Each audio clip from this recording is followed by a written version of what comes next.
coming to New Guinea.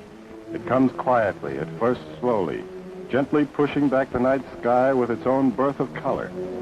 It is very still, and the air is a little sweet from the scent of rain on the jungle. A man can give his heart to a new day and his hopes. A man can look up at a new dawn with all his soul and feel it grow into his being. And sometimes he will ache with loneliness, and in his own way will think a prayer for those who are flying into the coming day. 12th October 1943. The target for today is Rabaul. The striking force will consist of 326 airplanes, 114 Mitchells, 80s, and 125 Lightnings. The Mitchells will hit first, coming in at treetop height, strafing and dropping parachute fragmentation bombs. They will attack Ropopo and Bunakanau strips. The Liberators will follow 45 minutes later to destroy shipping in Simpson Harbor.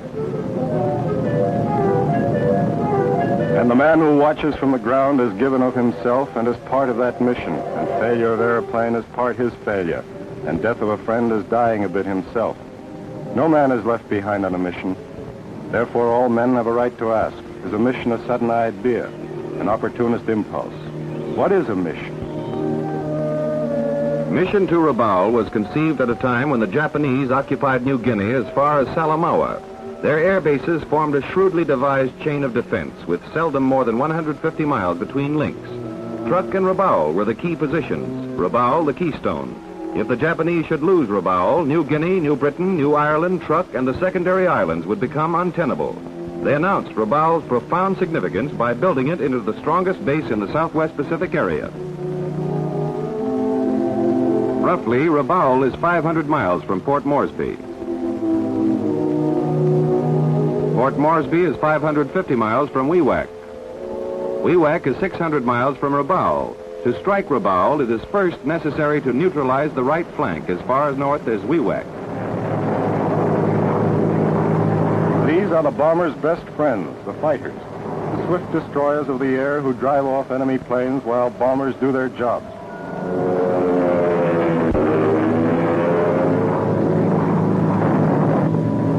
But fighters don't have the range of bombers.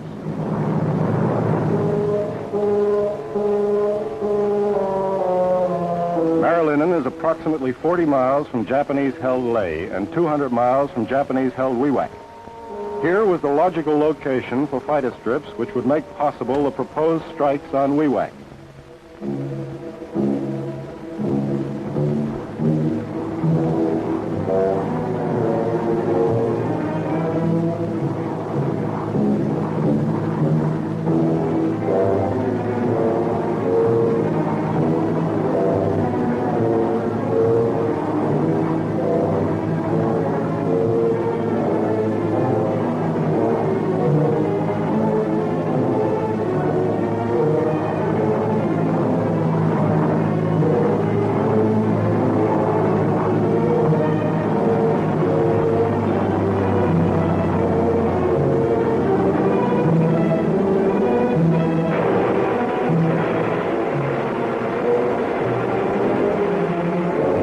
An unique airborne operation, perhaps the only one of its kind.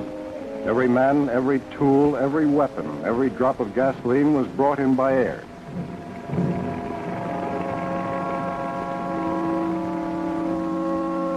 It was not easy. Men fought the jungle, mud, and malaria, were wet and hungry much of the time. The Japanese took a poor view of the whole idea and tried to interfere, even shot down several transports.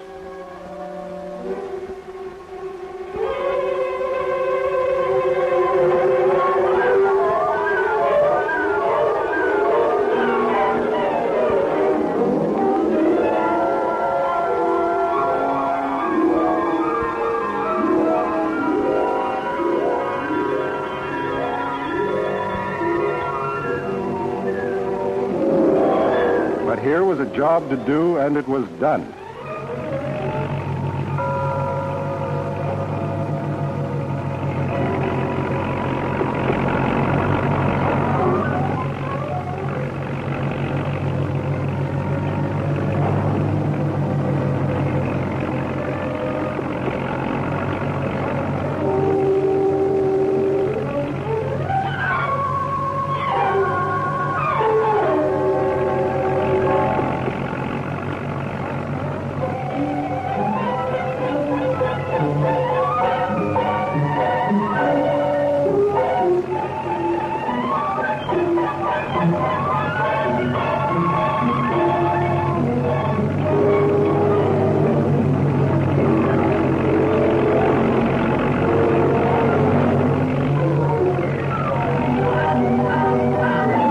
Strips were ready on time.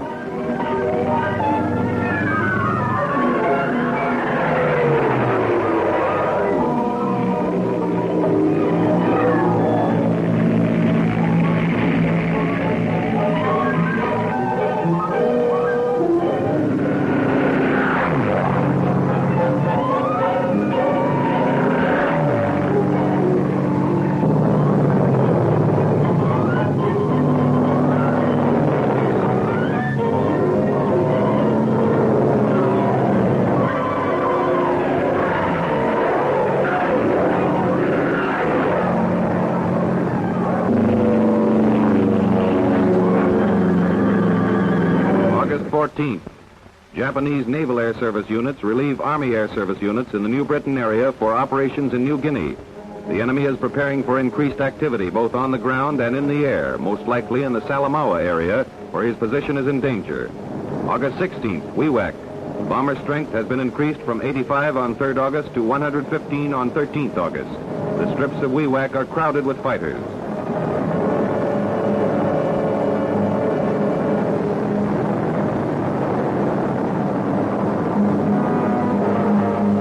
August 17th. The time has come for the 5th Air Force to strike Wewak.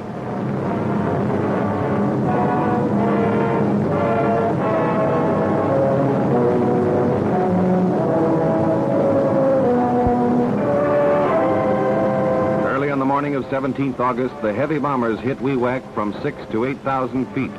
More than 84 tons of bombs are dropped. Many fires are started.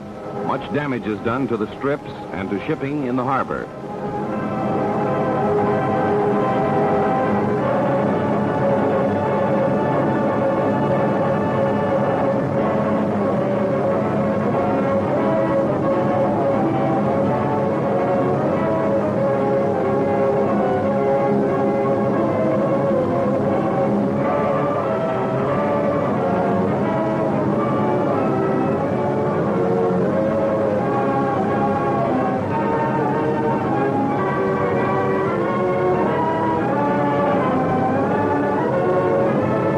For the first time, the Mitchells came over.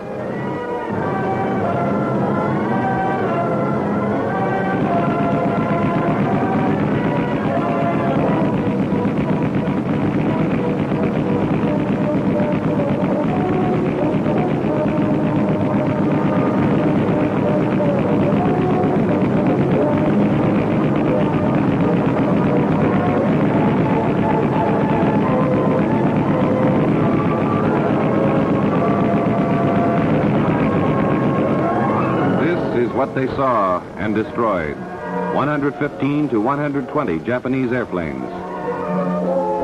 Salamaua was the first enemy area to feel the effects of the Wewak strike.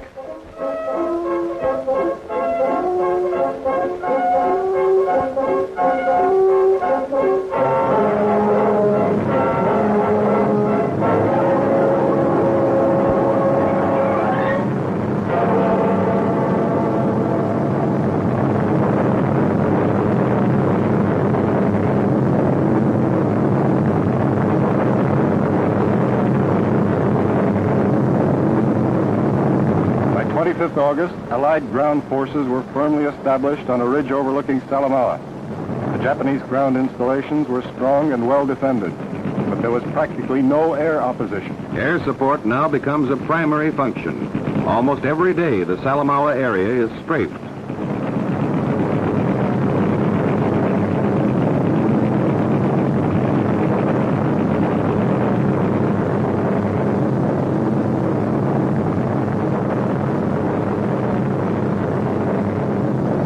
Thousand-pound bombs are dropped.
blasted out of Commiatum and Roosevelt Ridge surrounding Salamaua.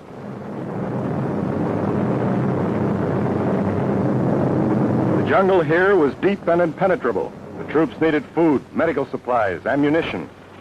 This is a jungle trail, and these are the native carriers. Friendly, willing, tireless, they did their best, but it could never be good enough.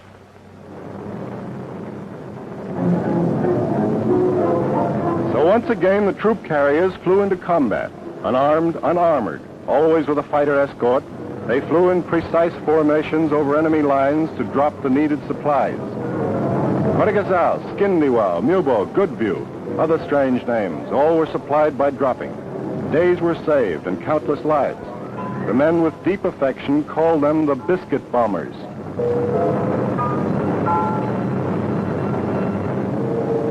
Now Salamaua was in danger. If Salamaua fell, Ley must surely fall. The Japanese, caught by surprise at Wewak, tried desperately to establish major forward bases at Hansa Bay and Alexis Haven. Hansa Bay is crowded with barges, shipping. From Hansa Bay, the Japanese are sending supplies and men to reinforce the Ley-Salamaua area.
By 98 heavy and medium bombers.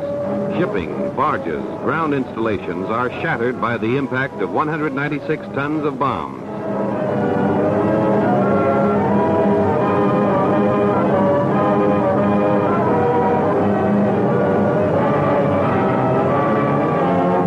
Then Alexis Haven.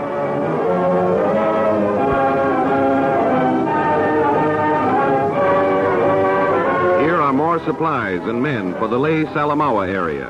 These men and supplies must be prevented from reaching the forward areas.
Continuous reconnaissance indicated most of the supplies were coming from New Britain, specifically Cape Gloucester and Borgen Bay.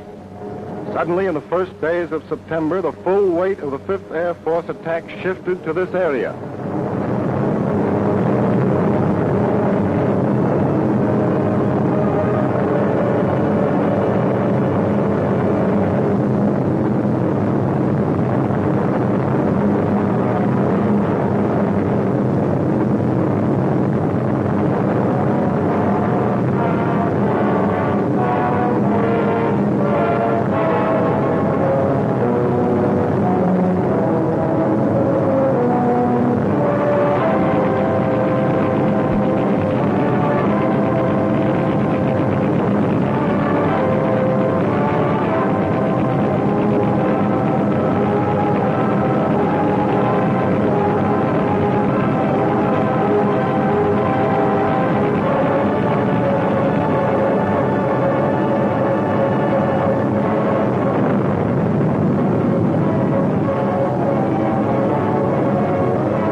Meanwhile, day after day, a relentless search was made for barges bringing supplies from New Britain to New Guinea.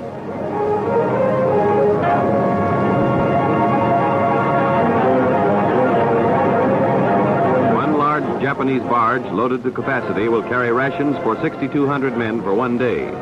3 barge loads per day will supply normal rations to a Japanese triangular division of 18,500. 50 barges will supply normal rations to a triangular division at a distance of 300 miles.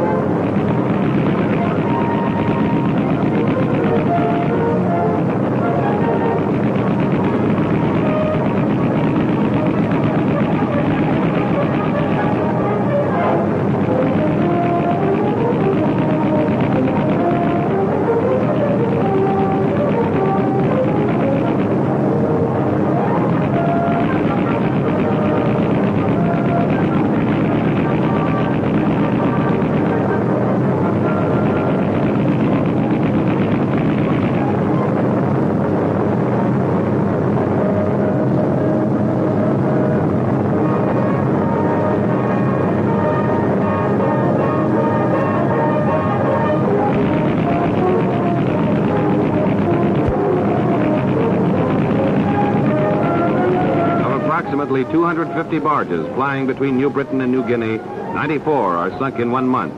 The barge business becomes unhealthy and the Japanese lose their stomach for this kind of dangerous living. Supplies from New Britain diminish. Hopoi is about 20 miles east of Leh. The Japanese High Command must have forgotten all about this bit of coast as a possible beachhead, or perhaps they were confused by the diversification of the 5th Air Force tactics. It is reasonable to assume they believed Salamao was the first objective and Leh the problem of an indefinite future.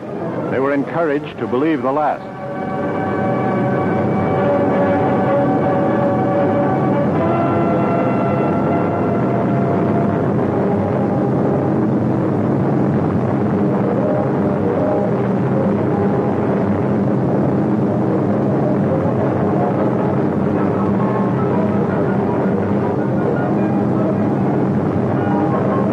Whatever the reason, the Japanese are again caught by surprise on the 4th September. At precisely 7 a.m., Allied troops effect a landing at Bulu Plantation and the mouth of the Busu River. Leh is now cut off from the east.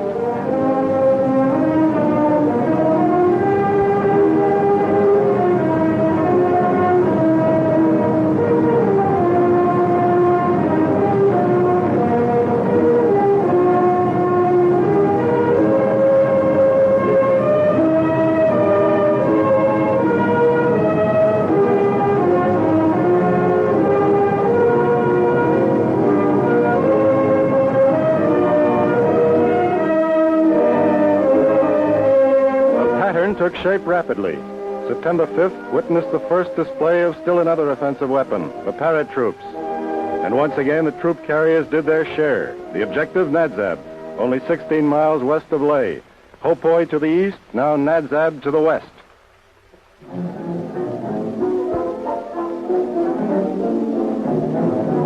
The day starts early in this kind of a job. The transports have been waiting all night.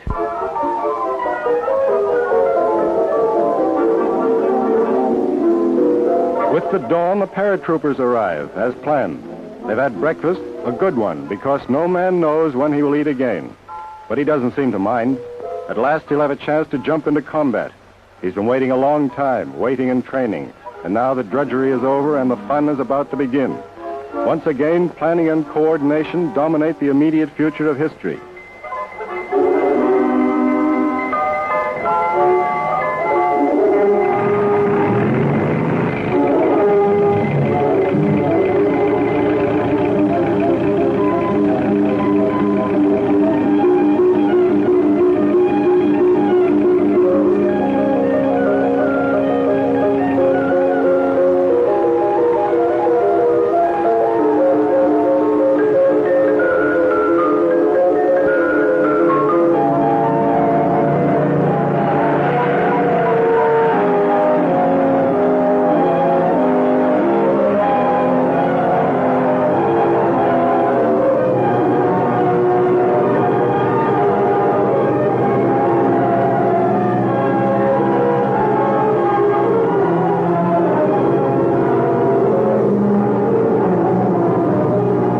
logical that the mediums will first strafe the area. It's logical there should be sufficient fighter cover to keep away any Japanese intruders. Logic demands there be a smoke screen to hide the operation from the curious or the inhospitable.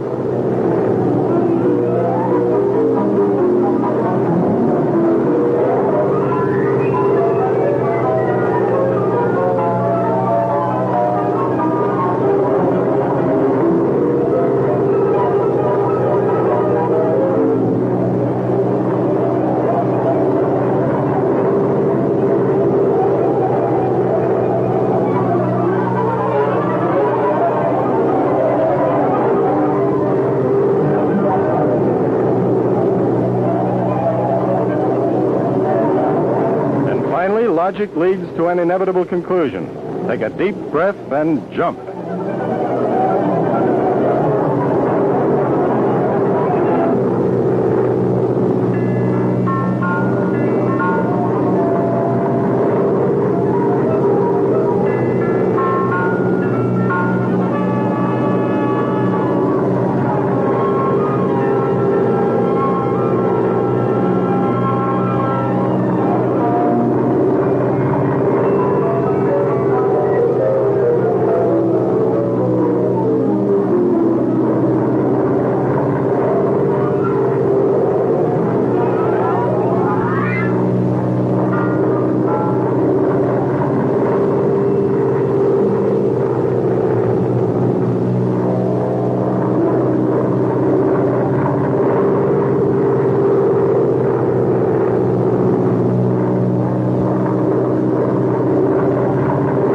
Paratroopers are taking Nadzab, the Australian 7th Division is moving up the Markham Valley to relieve them.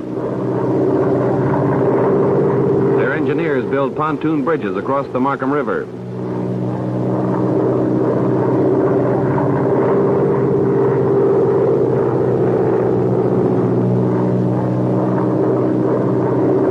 Allied small naval craft speed up the Markham, searching for enemy riverboats. The valley is alive with activity.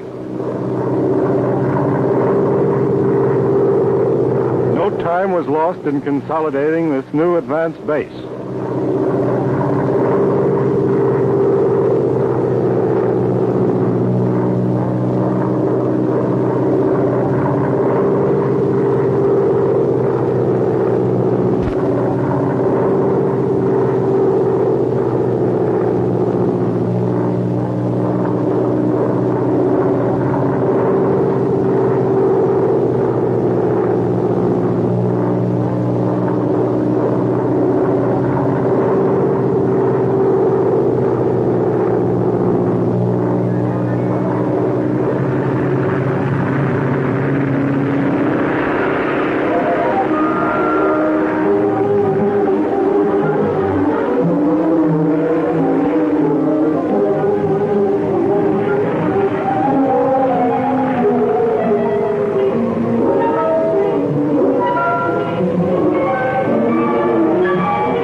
Carriers brought in men and supplies, new strips were already being constructed. Step by step, according to plan, mission to Rabaul came closer. There was a driving force, an idea which gave tired men no rest. It was more than a command. It was logic sublimated to faith. Advance the bomber line. Advance the bomber line. The Japanese Air Force suddenly comes to life, makes a feeble attempt to bomb Nadzab. There are no fighters at Nadzab yet, not even Ack-Ack. But the Japanese have become timid. They make one pass, hurry away. They leave a fire in the kunai grass, miss the strip entirely.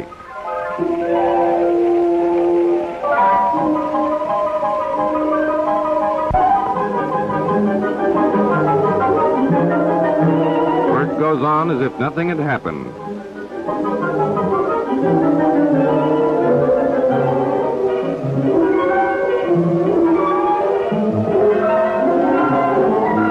Salamao was taken September 11th. Leh was now cut off from every land route. The Japanese had only two ways of supplying Leh, by submarine or by air, and each must be done at night because of Allied air superiority.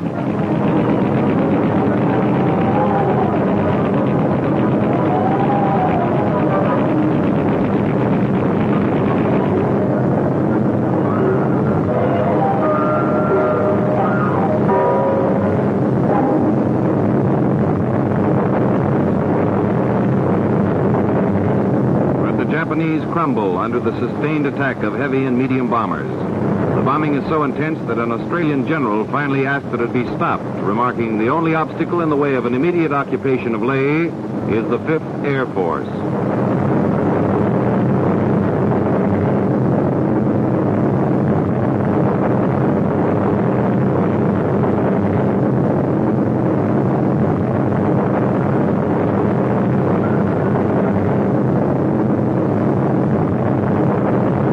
September 16th at 12:40, Leh was taken, and the last threat to southern New Guinea and the eastern Australian mainland was eliminated. As at Hope Boy, there was no enemy opposition left. And so at last we come to Leh, one of the most beautiful harbors in the romantic South Seas. Ah, it is so peaceful, so lovely looking from the terrace across the sapphire blue harbor to the aerodrome. It thrills us to the very core to observe the heavenly ruins of what had once been the homes of the Japanese. We wanted to relax here, but there was quite an interesting family waiting for us on the strip. So we gathered our cameras and hurried off. We found the family scattered about the strip in a kind of gay disorder. The family had the quaintest names. This is Zeke.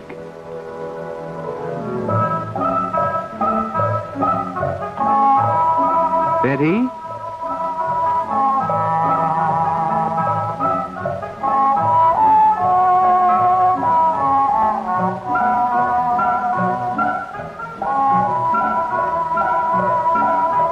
Little Sally.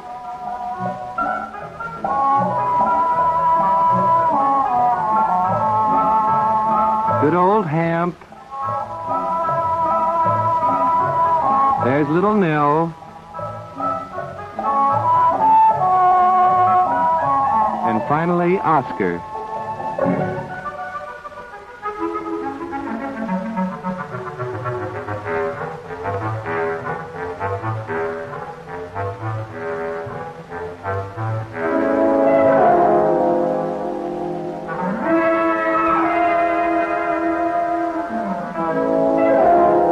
We gathered a few souvenirs and regretfully took our departure from this romantic spot. Finchhaven is like a finger pointing threateningly at Cape Gloucester and Madang.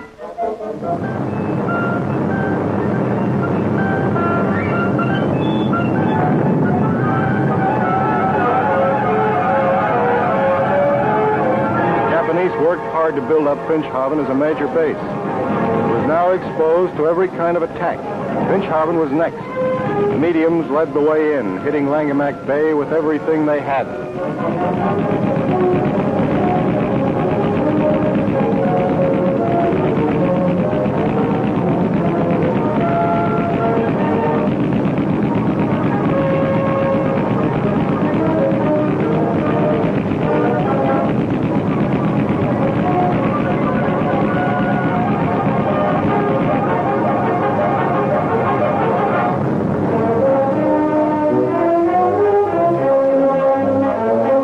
Of September, Allied forces land at Finchhaven near the Song River in a perfectly coordinated operation which includes Australian troops, American troops, and the U.S. Navy, all under the constant air cover of the 5th Air Force.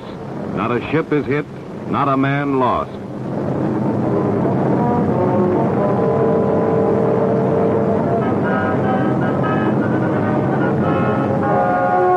The Japanese were desperately attempting to restore Wewak to its former strength.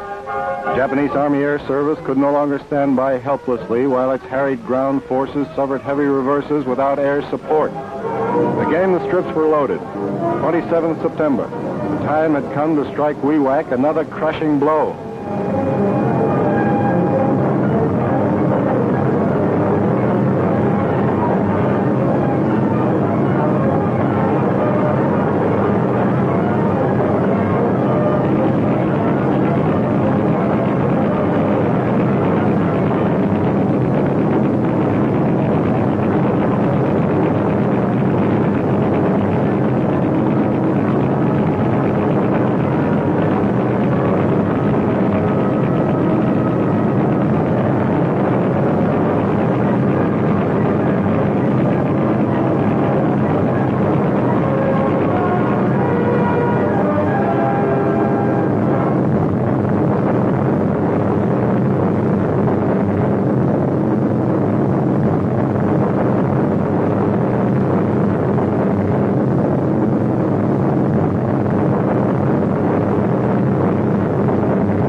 32 tons of 500 and 1,000-pound bombs. 2,160 parachute fragmentation bombs were dropped. 167,275 rounds of machine gun bullets were fired. An estimated 60 Japanese aircraft were destroyed. Others were bombed and strafed with unobserved results. At least 14 fires were started. Flames, smoke, and explosions covered the aerodrome. Several anti-aircraft positions were silenced. All aircraft returned.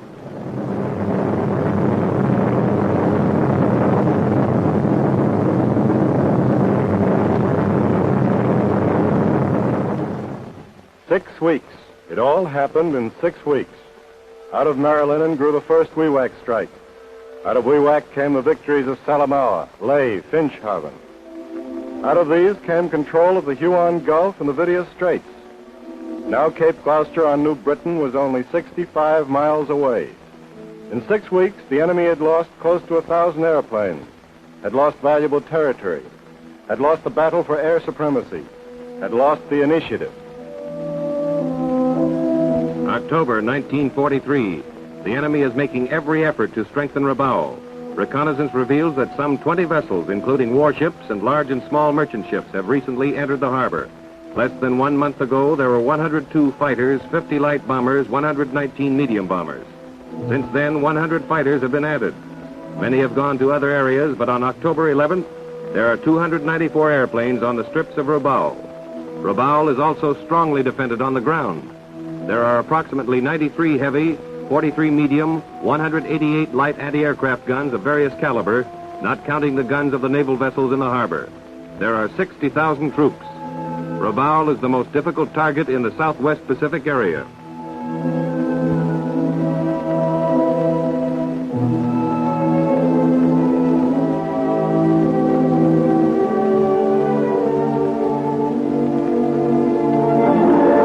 Sometimes a man will look at the dawn, and there will be an emptiness in him for those who did not come back.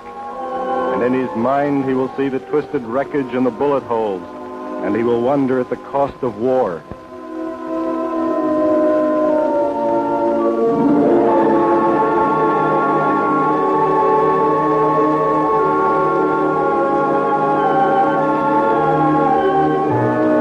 Lieutenant General Kenny, Commanding General, 5th Air Force, makes a decisive survey.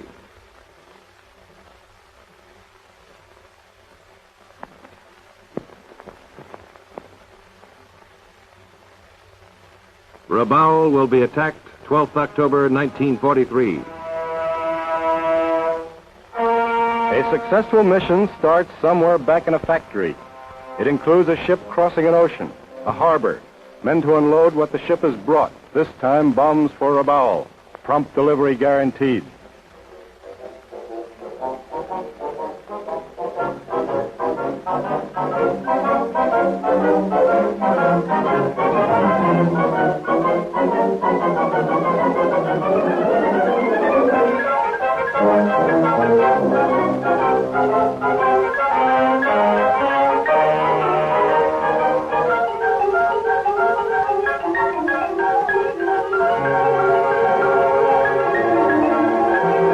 There can be no respite for the men of the repair and maintenance echelons. There are no new airplanes for this show. Those that have flown so well must fly again. The ground crews do their jobs. Some will have worked 18 hours. They have put their bodies and their brains and their souls into these airplanes, and they, too, are a part of the mission to Rabaul.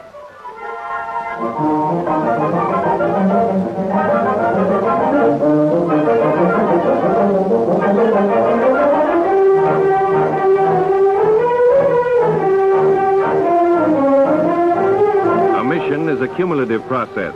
Supply, maintenance.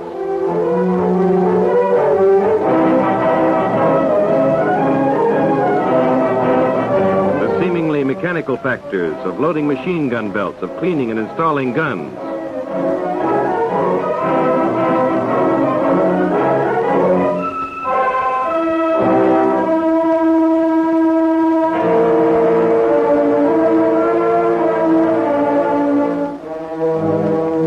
Loading bombs into bomb bays, 1,000-pounders, 500-pounders, parachute fragmentation bombs.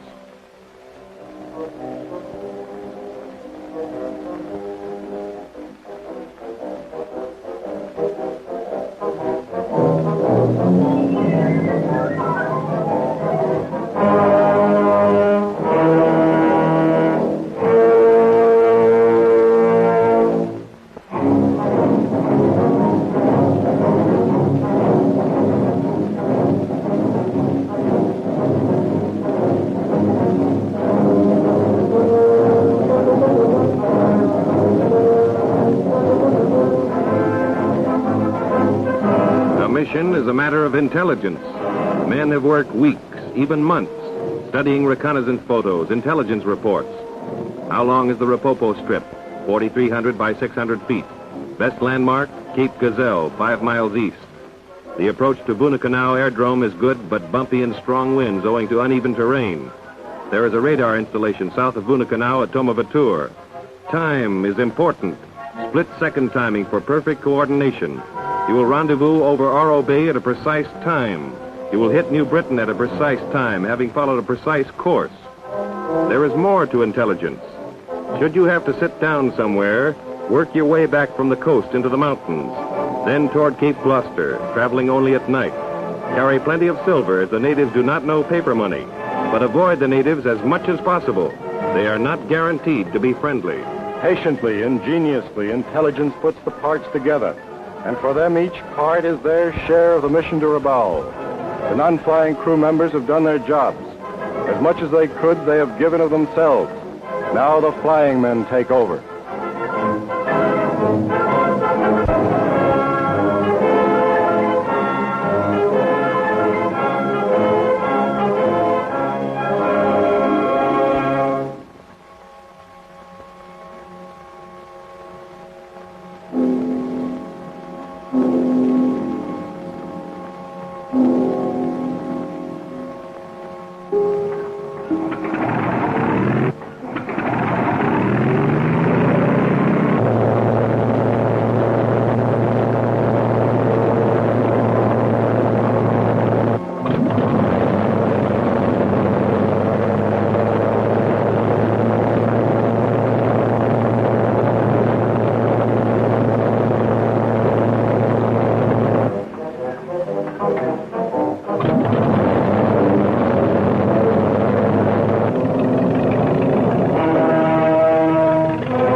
away, the rendezvous. Airplanes come in from all directions, meet exactly as planned.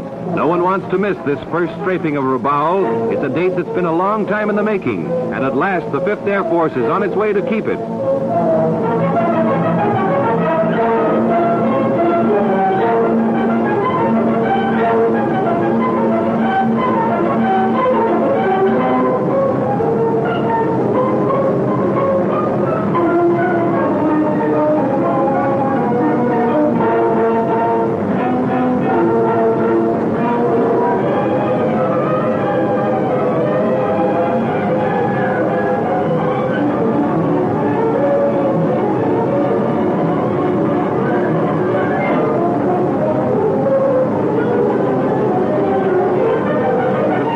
Smooth this day, a kind of soft pale green.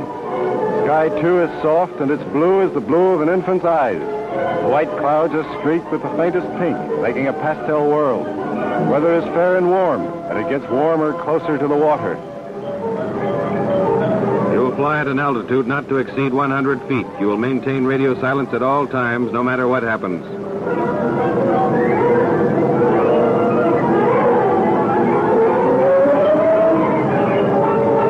Trick to play on the Japanese, a trick having to do with outwitting their radar installations. Maintaining low altitudes will bring the airplanes in under their radar beams. Radio silence will keep the air clear.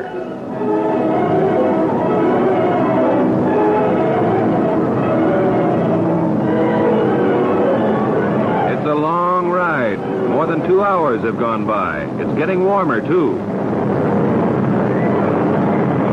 There it is, the coast of New Britain.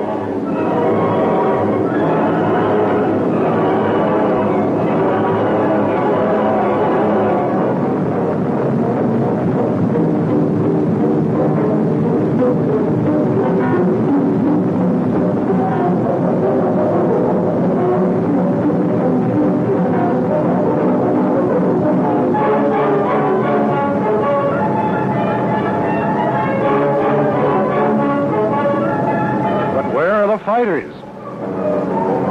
There they are, exactly on time, and a welcome sight.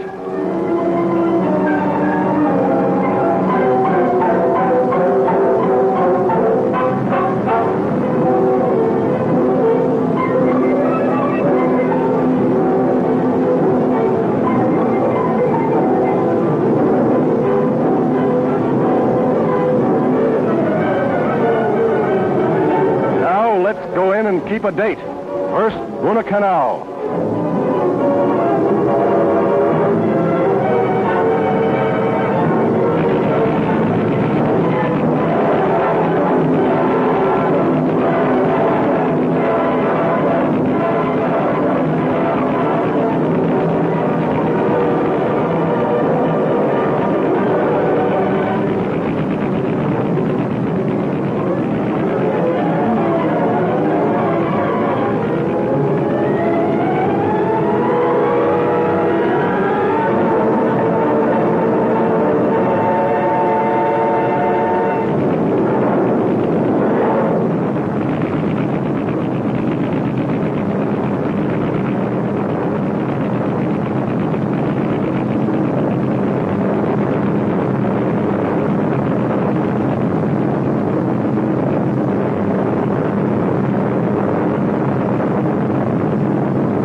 Japanese airplanes get off the ground.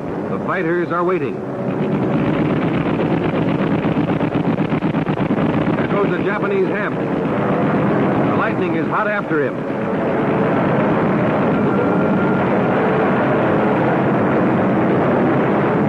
There was was a Japanese hamp. A plume of black smoke is its tombstone. And now Rabaul.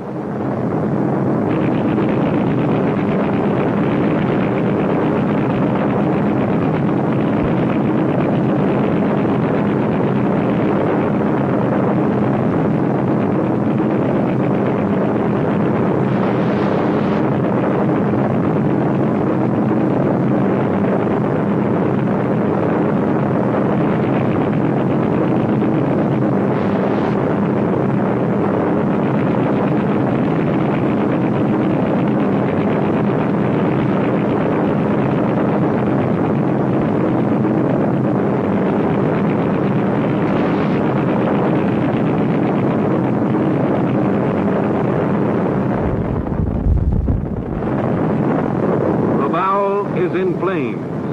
100 grounded aircraft are destroyed, 51 greatly damaged, 26 Japanese airplanes are shot down. Aerodrome installations suffer heavy destruction. There is practically no interception, and Ack is relatively weak and inaccurate. Once again, the Japanese were surprised. At Wewak, 17th August, it was the Japanese Army Air Service. At Rabaul, 12th October, it was the Japanese Naval Air Service. Each apparently suffers from the same weakness. Each seems to lack the resilience to cope with the various elements of surprise. The 12th of October mission to Rabaul was successful because of the planned series of missions that preceded it. Every serviceable combat airplane of the 5th Air Force, fighters, bombers, troop carriers, went out day after day, the same squadrons, the same pilots, the same crews in the same airplanes. Day after day, they hit the same targets, strips cut out of the jungle, installations hidden under coconut trees. No great cities, no factories, no geometrical spectacles of fire and smoke, just more jungle and more coconuts. What is a mission? A mission is part of a plan, the product of intelligence, imagination, courage, sleepless nights. A mission will start months before the day of the strike with the scratching of a fighter strip deep in the jungle. It will call for ground and naval operations. It will require the full cooperation of the man with the shovel and the wrench, the laboratory and the drafting board. It will bring death and pain and the unshed tears of friends and the bewildered sorrow of mothers and fathers. In payment for that, there can be only one last definition. A mission is a step forward on the long and carefully mapped road to victory.